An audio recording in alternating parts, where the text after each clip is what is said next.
जिनको अभी 10,000 रुपया मिला, आज उनका राजा बनने का योग था, राजयोग था। यदि ये गलत काम नहीं करता, शराब नहीं पीता, गलत कार्य नहीं करता, तो आज इनको 10,000 की जगह पे उनको एक राज्य मिलता। एक प्रश्न आया है, कहे मैं भगवान के लिए पूजा करती हूँ, पाठ करती हूँ, परिक्रमा करती हूँ, दान पुण्य भी करती हूँ, परंतु मेरे जीवन में बहुत दुख है। एक माता जी ने प्रश्न किया। और मेरी पड़ोसी जो है, पड़ोसनी है, वो बिल्कुल कुछ नहीं करती है। वो तो खान पान रहन सहन उनको बिल्कुल संसार की तरह है, बिल्कुल ऐसे, परंतु उनको तो बड़ा ठाट पाट से रहती है, बड़े मान सम्मान उनकी है। ये क्यों? मैं अच्छा कर्म करने का फल तो कहाँ मिल रहा है? भगवान कहाँ सुन रहे? मैं क्यों पूजा पाठ करूं? क्यों दान पुण्य करूं? इसको तो कुछ फल तो नहीं मिल रहा है। वास्तव में आप जो पूजा पाठ कर रहे हैं, जो दान पुण्य कर रहे हैं, ये इसका फल कहीं जाएगा नहीं। अच्छा आप बताओ, अभी जो आप अनाज खा रहे हैं, ये पहला वर्ष के कमाया हुआ अनाज ना इस वर्ष का कमाया हुआ अनाज? समझ पा रहे ना? अभी जो गेहूं चावल हम खा रहे हैं, वो 6 महीना लगता है कम से कम इसको होने में। तो ये पहला वर्ष का कमाया हुआ अनाज अभी खा रहे हैं, ठीक है ना? अभी इस साल मान लीजिए कोविड के कारण से हमको तकलीफ आई, लेकिन खाने पीने में तो हमको तकलीफ नहीं आई ना। हमको जो पहले कमाई हुई जो चीज थी, हमको खाने को दिया गया। अब इस साल अगर कमाई नहीं करेंगे तो फिर अगली बार इसको हमको तकलीफ आएगी। तो ये जो शरीर मिला है, प्रारब्ध पहले रचा, पीछे रचा शरीर, तुलसी चिंता क्यों करे, भजले श्री रघुवीर। जो प्रारब्ध है ये पहले रचना होगी, शरीर फिर पीछे मिला।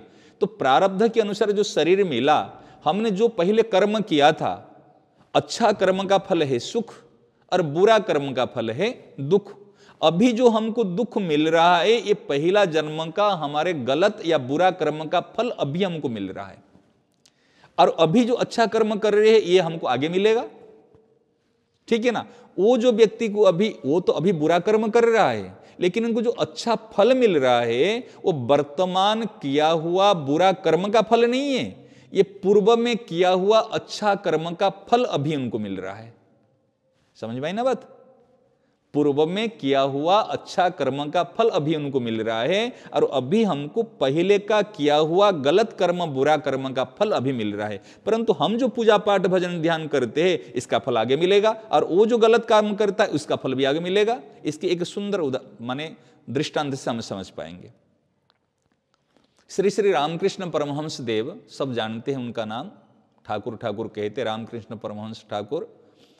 तो एक उनके जो काली मंदिर में पूजा करते थे, एक व्यक्ति एक बार उनके समीप आया, कहा ठाकुर, परमहंस ठाकुर, मैं तो ऐसे खाली बैठा हूँ और वो कुछ कमाई के साधन नहीं है। मेरा एक मित्र था, दोनों एक साथ में पढ़ रहे थे, और उनको तो नौकरी मिल गई, उन्होंने काम धंधा में लग गया, और मुझे कुछ नौकरी नहीं मिली। तो रामकृष्ण परमहंस देव जी ने कहा, अगर कुछ नौकरी नहीं मिली तो काम कर, घर में क्यों बैठा रहेगा? यहाँ पर तो पुष्प फूल तोड़ के ला और यहाँ पर माला बना, ये तेरी सेवा हो जाएगी, जो पारिश्रमिक है तुझे दे दिया जाएगा। उन्होंने इस कार्य में लग गया, बड़ा प्रसन्न था।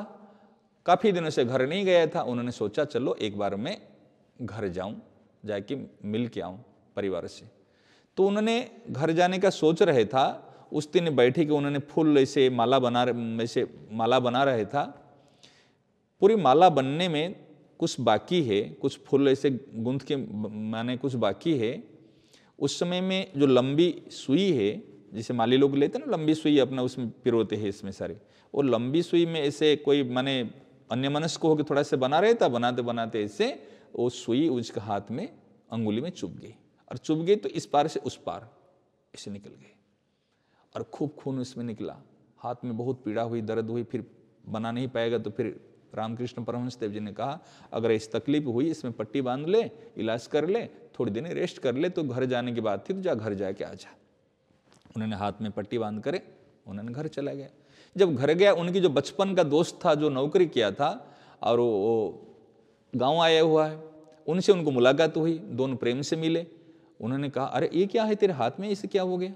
अंगुली में? कहा ऐसे ऐसे फूल गूंथ रहा था और वो इसलिए ऐसे हो गया।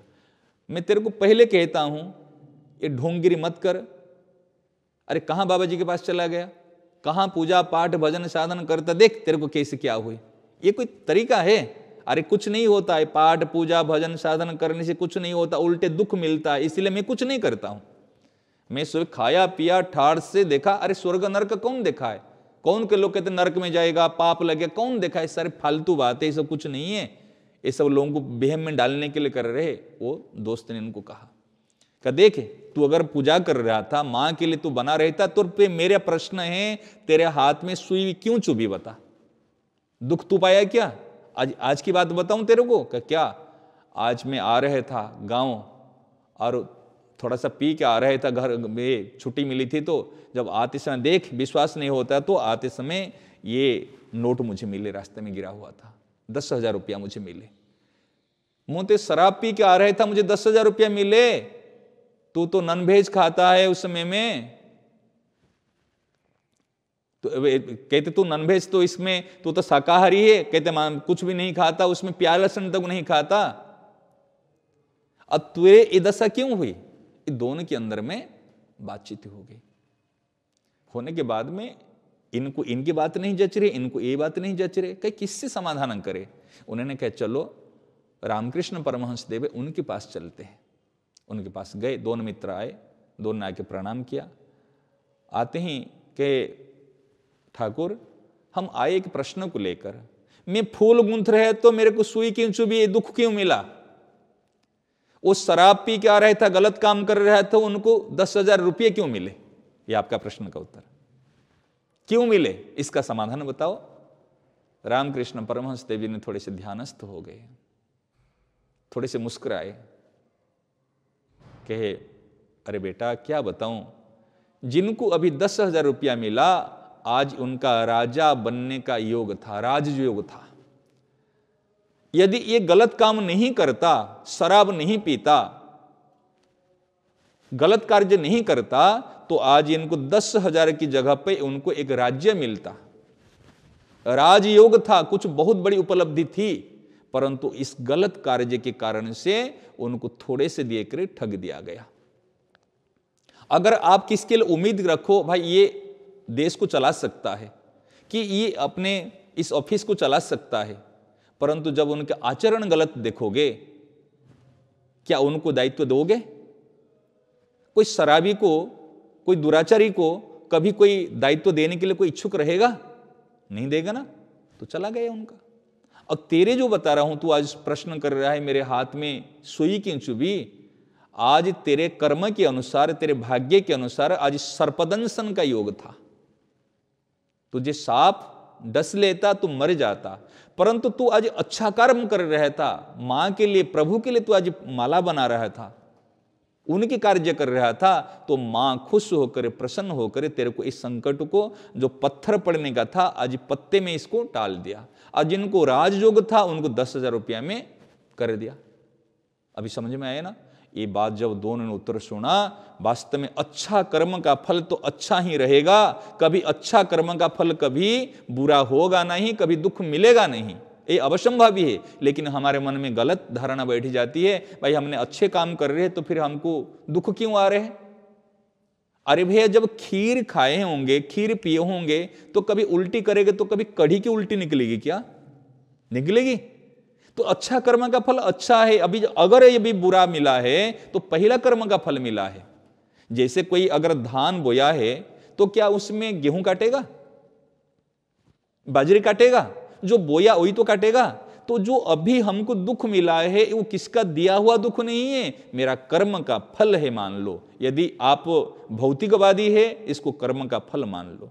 यदि आप विश्वासवादी है, आस्थावादी है, तो ये भगवान का विधान, मंगलमय विधान मान लो। मेरे भगवान मंगलमय विधान दे रहे, ये सुख दुख नहीं, इसमें मेरा ही हित है।